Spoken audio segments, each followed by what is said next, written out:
Thank you. Thank you. Thank you. Thank you. Thank you. Thank you.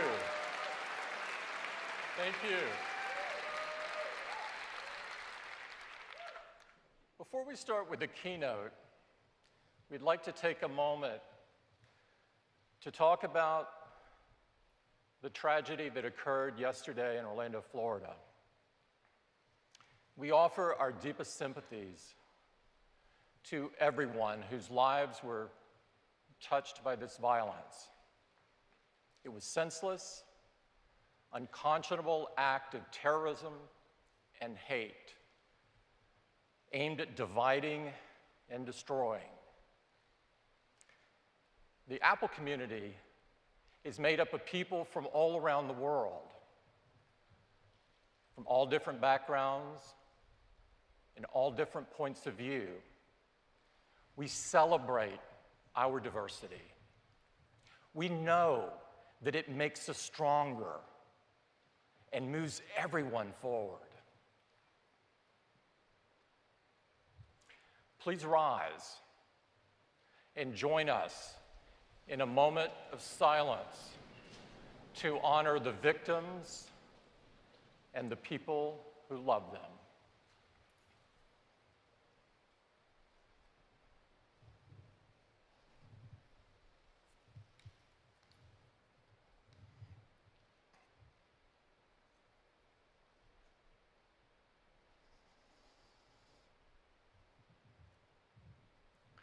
Thank you.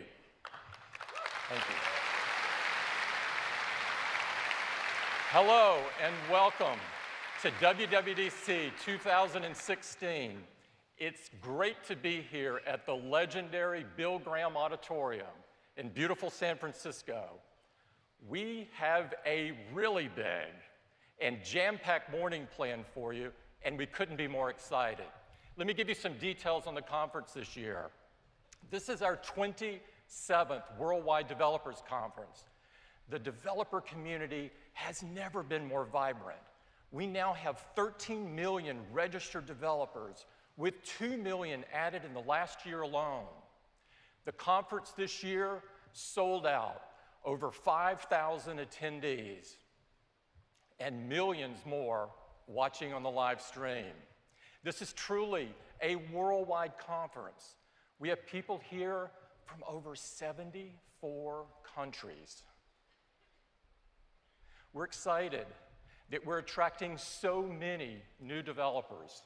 Over 70% of the attendees at the conference this year are attending the conference for the very first time. And we're investing in the next generation of developers. We've awarded 350 scholarships this year.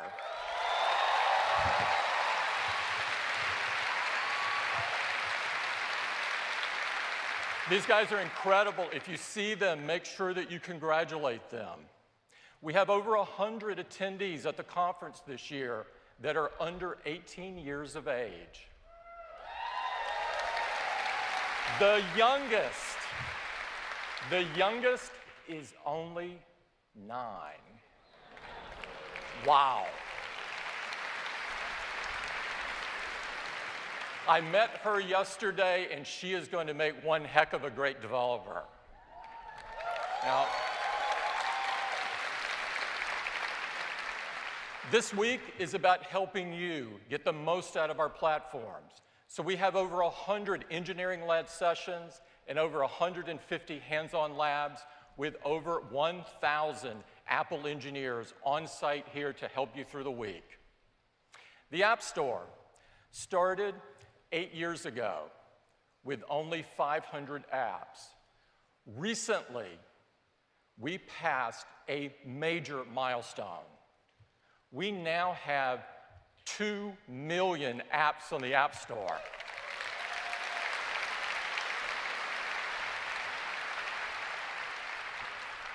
Your 2 million apps have been downloaded 130 billion times.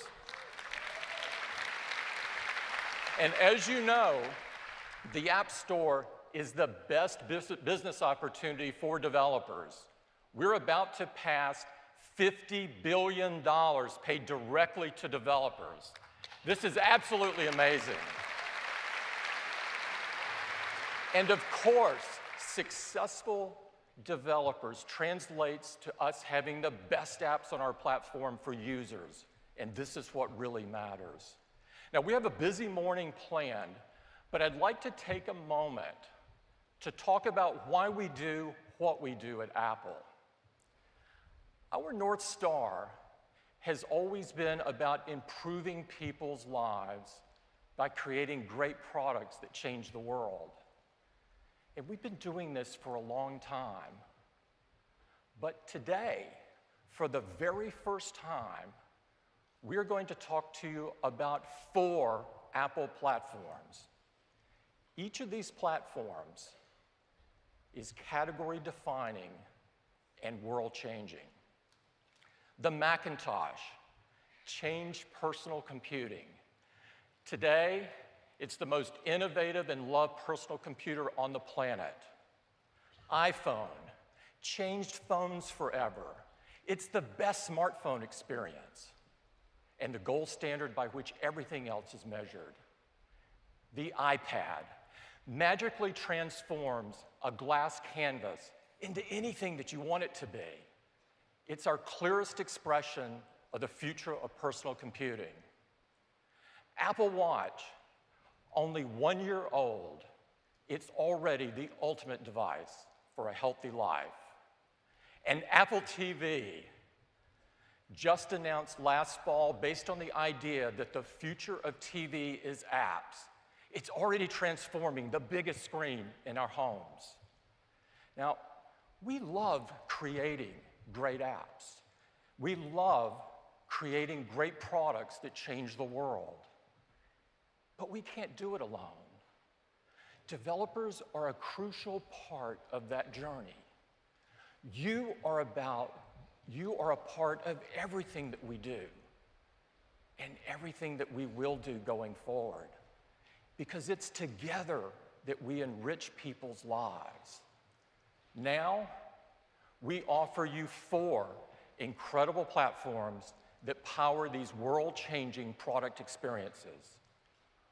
watchOS, tvOS, OS X, iOS.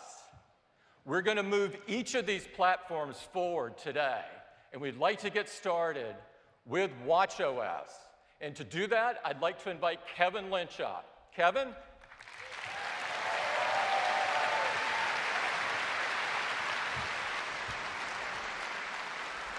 Thank you, Tim.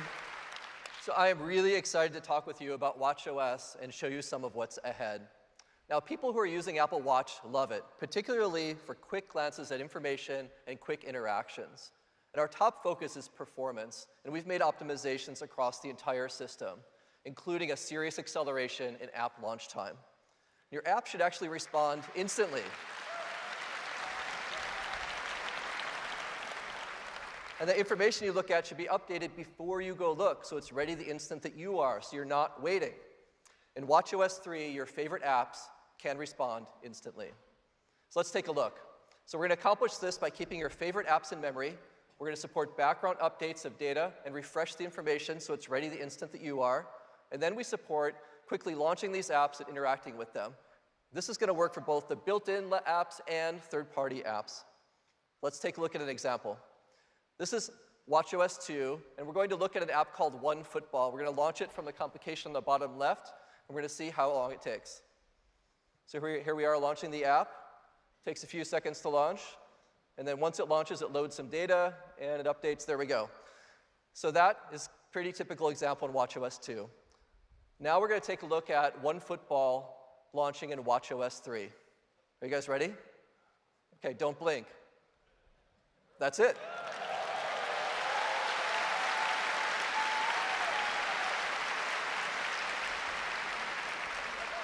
So that example is about 7 times faster, but it feels like 1,000,000 times faster. So now we've made it really easy to access your favorite apps. You can just press the side button below the crown to show what we call the dock. You can choose which apps go here, and you can quickly scroll through them.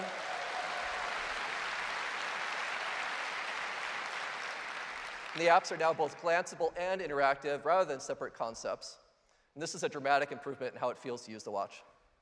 So this increased performance allowed us to have access to our favorite apps quickly, and we wanted to be able to access them anywhere. So by using the side button, you can get to them easily. Now, another key design goal we had was to make the watch feel more familiar. And so we've done, with the watch face now, we've added Control Center. You just swipe up from the bottom, just like on iOS, and very familiar. So this is a giant improvement in how it feels to use apps and to navigate the watch very simply and easily in watchOS 3. Now, we've also made it more powerful to reply to messages.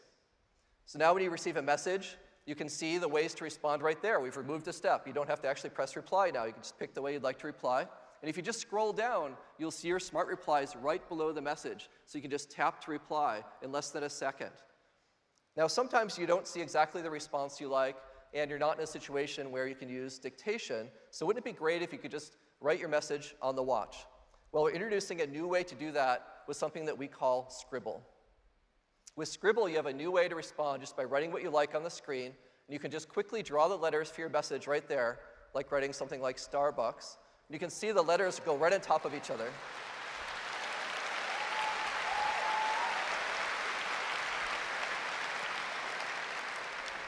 So that's a great new way to respond with just the response that you like on your watch. Now, the watch face is great for quick looks, and it reflects your style, and it's also the character of the device. And we've had Mickey as a fun watch face that I like to use on weekends, but I know what my daughter's going to really love is Minnie is coming to the watch now.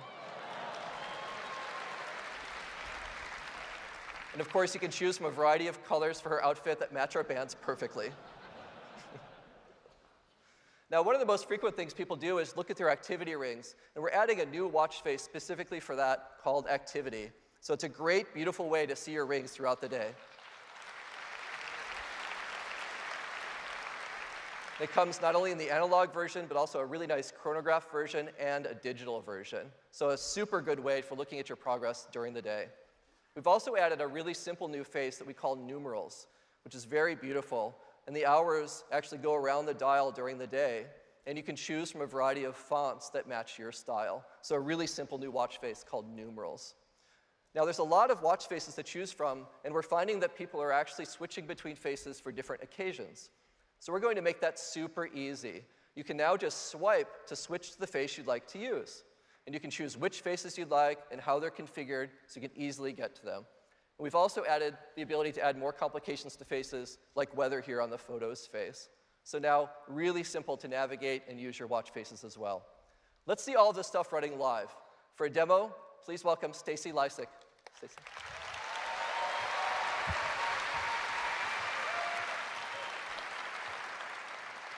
Thank you, Kevin.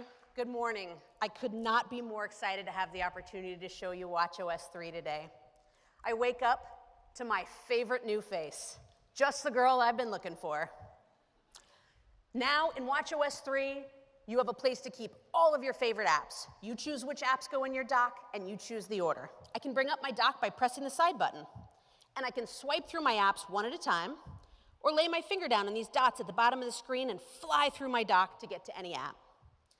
And the apps in my dock are live, so I can get a quick glance at information without even launching an app, like how close I am to closing my activity rings.